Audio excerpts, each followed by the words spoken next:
Hey guys, we're back again. This I took from a site during the week. This is a NetGear DES-1005D 10100 fast Ethernet switch. As you probably all know, this is worthless right now. However, I need something to fix for the channel. So what I did was I took this back home. It was not coming on right. So this is what I'm seeing with it at the moment. So this is the chassis and this is the main board. So I've already taken out the main board and this is what it looks like. Now, as you can see, the power LED at the front lights up, but the other LED beside it here is sort of a little bit lit, but I have something plugged in at the back here and we are getting no light right here. So this is the board. It's D-Link DES-1005D/DSS-5 plus or -5 plus. This is the main board in that switch. So we're going to take a look at it and see if we can get this back working again. Initially, just to test the charger, I put my multimeter into volts DC in the 20 volt range. I put my black probe to the outside of the barrel connection and my red probe to the inside, and when I did that I got 12.1 volts. So our charger is good, so we just need to next check and make sure that it's making it onto our board. With the power adapter now plugged in, I need to see that our DC jack right down here is working, just in case the pins are broken. Sometimes they can get broken along here or here. So what we need to do is switch our multimeter to volts DC in the 20 volt range and get our black probe and put it to ground, and get our positive probe and place it to the center pin right here. And when I measure right here, I get 12.1 volts at this point. So we're good to this point. The charger is good and the DC jack is good. So I've just marked with a red line the path that my 12.1 volts takes. It's obviously not going on that capacitor, but I'm just marking the path underneath here. So it makes its way onto this IC, and when I measure here I get 12.1 volts as well. So it seems like we're good up to the point of this IC, and the question is then, what is this IC meant to do? So I'm going to get the model number of it and we're going to take a look at it. So in an embarrassingly long amount of time I actually got the number from this. Sometimes these can be unbelievably difficult to pull the number from these ICs, but it was 34063ADM. Okay, and as I said in the previous segment, we have established that the input voltage going into this is 12.1 volts, so that seems to be correct. So that's the input to this chip. The chip is a 34063ADM. We need to see if we can get a data sheet for it. So the data sheet was pretty easy to get. There was a logo on the chip which helped. Also this logo here was on the chip which helped me to identify that it was the right one.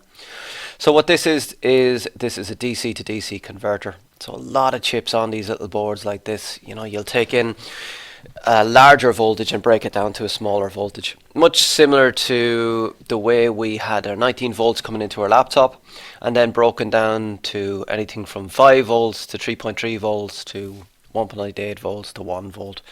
Similar sort of idea here. This chip accepts a wide input operating range, which is 3 volts to 40 volts, output switch current of up to 1.5 amps, and it doesn't give any parameters on what the output voltages are, but this is the package of it here. Number 6, which is this pin here, is our input. So we know that somewhere on this chip there's going to be an output. I think it's on this pin here, but what I did was I knew there was going to be an input voltage and an output voltage, so I just checked on the other side. I could see there was a big inductor and a big capacitor here, so I presumed that this is where the output is coming. But when I measure here, I get 4.14 volts at this point here. So that's a very unusual value to have out here. So I was just curious as to, should it be really that value, or is this wrong? Is the DC to DC converter not working? And it was actually getting a little bit warm. So having seen a similar situation with the previous switch I was working on, I think that was just fresh in my head, and I'm thinking, okay, that chip is obviously broken, and fix it and I'm going to have a working switch again. But I did switch that. I got a replacement for this 34063 chip, but it didn't resolve the issue, so I still had 4.14 volts here. Now as you trace the path of this 4.14 volts, it comes across through here to this big capacitor and then onto the pin of this PNP transistor right here. So I was measuring 4.14 volts the whole way along this path right here. I've just marked out the path that 4.14 volts follows just to make it easier for you to follow along with me here. So one further thing on this was that this capacitor right here is a 16 volt cap, but yet there's only 4.14 volts on it. So given that, you know, whoever made this has decided that a 16 volt capacitor is required for this position right here, it seems a little low that there would be only 4.14 volts on it, that maybe a 10 volt capacitor may suffice. So I don't know, maybe that's an indication that there should be a higher voltage at this point here, or maybe they've just overspec'd it, who knows. But the path then brings us along to this component right here, which is a B1412. There's an R right here. So when I check this online, I find that this is a 2S, let me get back to the data sheet. So this is a ROHM 2SB1412 PNP silicon transistor. Okay, so we want to know what the pin outs are on this. So if we check it right here, this is from the top view. So we're looking at the pins and it shows me that pin 1 right here is the base, pin 2 is the collector, and that includes the back right here, and pin 3 is the emitter. So how does that look on our actual image? So that shows up as the following. Pin 1 right here is our base, pin 2, which is here and here on this package, is our collector, and pin 3 right here is our emitter.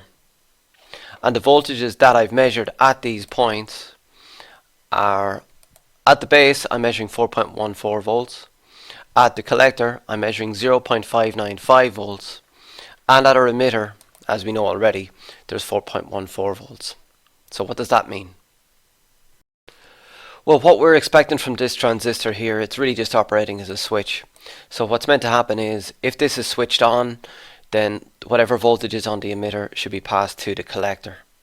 And for this to be switched on, this voltage has to be significantly lower than the emitter. So right now what I'm seeing is that the voltage on the emitter is the same as the voltage on the base, so this is not switched on. And as such, we don't have, you know, our emitter voltage present at our collector. So this is quite low right here. So the question is, why is this not switching on? Given that we had the wrong voltages on the transistor, I pulled it out of circuit and, you know, there was no shorts on it, all the junctions were measuring okay. So I decided to power it on and see what the voltages were with that transistor removed.